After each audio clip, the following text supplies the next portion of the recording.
নমস্কার আমার প্রিয় সুধী দর্শকবৃন্দ, আশা করি সকলে খুব ভালো আছেন, ভেতর থেকে সুস্থ আছেন।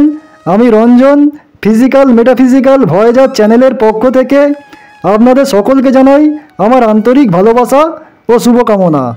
আজ আমি আলোচনা করব কামোদা একাদশী 2024 নিয়ে। কামোদা একাদশী কবে পড়েছে, এর শুভক্ষণ, এর ব্রত মাহাত্ম্য, কী করবেন এবং পূজার নিয়ম সবই আলোচনা করব। আলোচনা খুবই গুরুত্বপূর্ণ হতে চলেছে।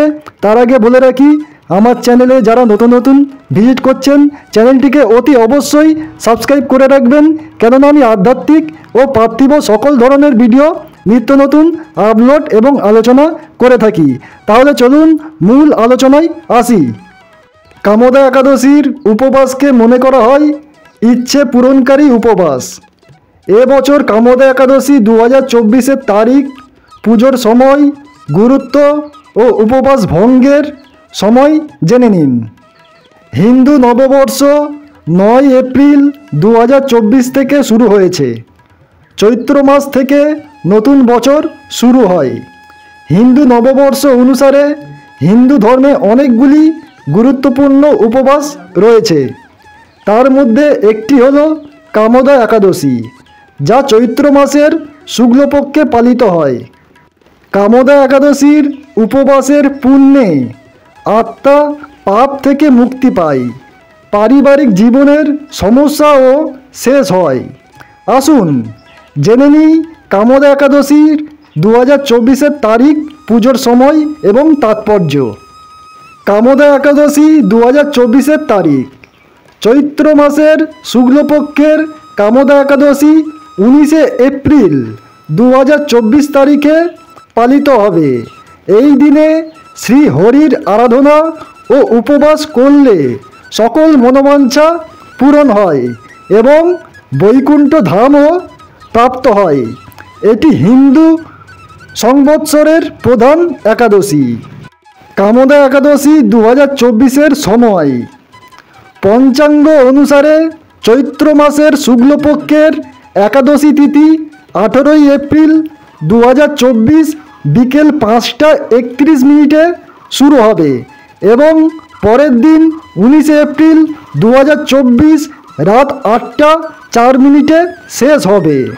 পুজোর সময় সকাল 5টা 51 থেকে 10টা 43 পর্যন্ত। কামোদা একাদশী 2024 ব্রত পালনের সময়। কামোদা একাদশীর উপবাস 20 এপ্রিল 2024 সকাল 5টা 50 থেকে 8টা 26 মধ্যে ভঙ্গ হবে। এদিন পারণ তিথিতে দ্বাদশ তিথি শেষ হওয়ার সময় রাত 10টা 41। সুধী দর্শকবৃন্দ, এবারে কামোদা একাদশীর টোটকা নিয়ে আলোচনা করব, যা করতে পারলে আপনাদের জীবন পুরো পাল্টে যাবে। খুবই গুরুত্বপূর্ণ, আসর ছেড়ে যাবেন না, শুনতে থাকুন। মনস্কামনা পূরণের জন্য এই একাদশীতে বিষ্ণু পুজোর বিধান রয়েছে। শাস্ত্রমতে এই একাদশী তিথিতে কিছু উপায় করলে শুভ ফল পাওয়া যায়। কি উপায় করবেন জেনে নিন। গ্রহের শুভ প্রভাব লাভের জন্য করুন এই উপায়। কামোদা একাদশীতে বিষ্ণুর পুজো অর্চনা করার পর শমী গাছের পুজো করতে ভুলবেন না। আটার প্রদীপ প্রজ্বলিত করে তাতে কর্পূর ও হলুদ নিবেদন করুন। এর ফলে আটকে থাকা ধন লাভ হবে, পাশাপাশি গ্রহ নক্ষত্রের শুভ প্রভাব বৃদ্ধি পাবে। পিতৃদোষ দূর করতে করুন এই উপায়।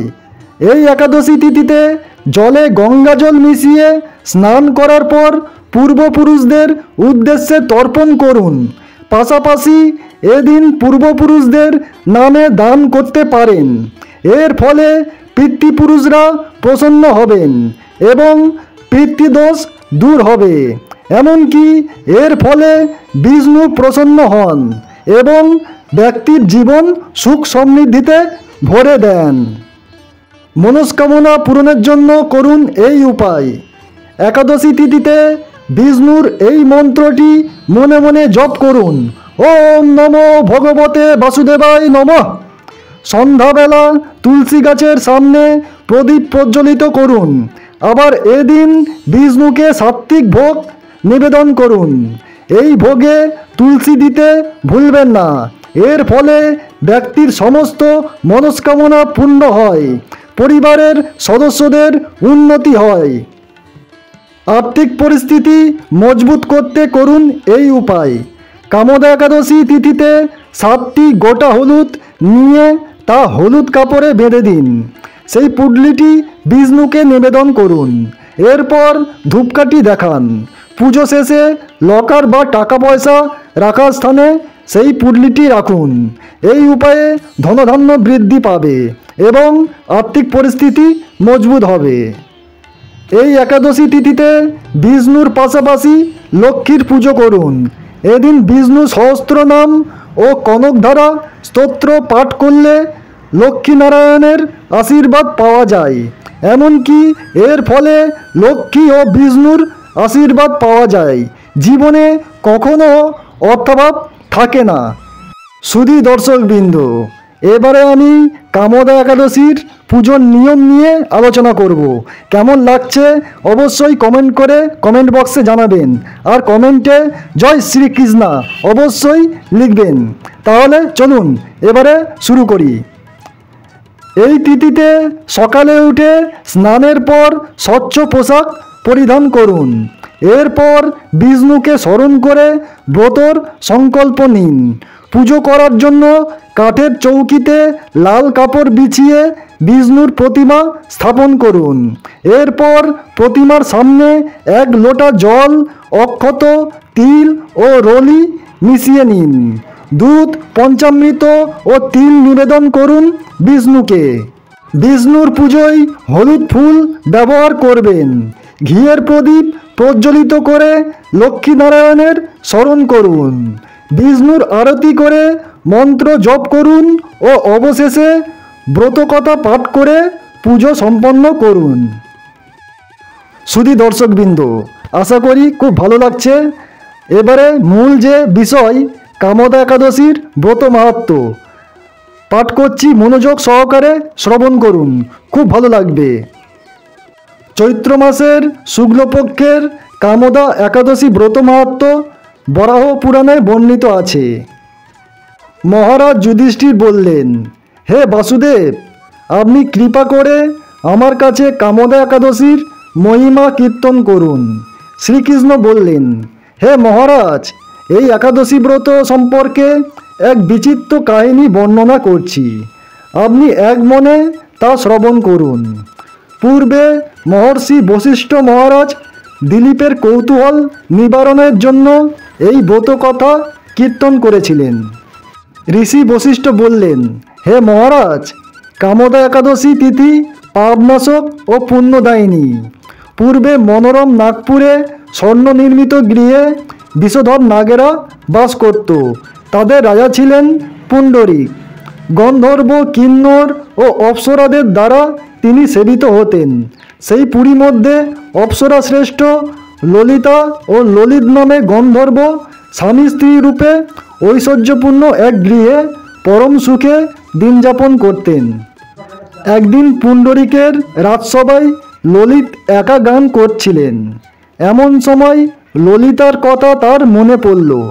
ফলে সঙ্গীতের স্বর, লয়, তাল, মানের বিপর্যয় ঘটল। কর্কটক নামে এক নাগ ললিতের মনের ভাব বুঝতে পারল। বিষয়টি সে পুণ্ডরীক রাজার কাছে জানায়। তা শুনে সর্পরাজ ক্রোধ ভরে কামাতুর ললিতকে অভিশাপ দেন, রে দুর্মতি, তুমি রাক্ষস হও। সঙ্গে সঙ্গে ললিত ভয়ঙ্কর রাক্ষস মূর্তি ধারণ করলেন। তার হাত 10 যোজন বিস্তৃত, মুখ গুহা তুল্য, চোখ প্রজ্বলিত আগুনের মতো প্রকাণ্ড এক শরীর তিনি লাভ করলেন।